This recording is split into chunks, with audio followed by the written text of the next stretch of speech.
حاتكلم عن الموضوع اللي أنا أساسا فتحت له اللايف ده.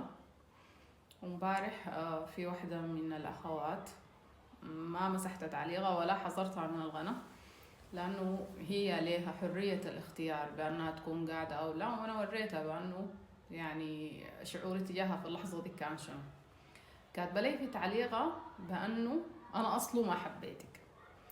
طبعا يعني شعور القلوب ده حاجة ما في زول معين بيقدر يتحكم فيها. أنا ما بقدر أحدد أنه أنا أحب منه أو لا.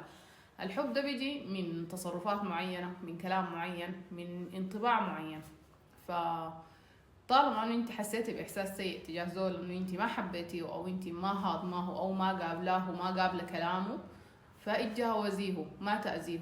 لأنه يعني الكلام اللي أنت بتقوليه سيء ده، أو أنت الواحد لما يقول كلام سيء يجرح به الزول اللي قدامه، فربنا بيحاسبه على الشيء ده.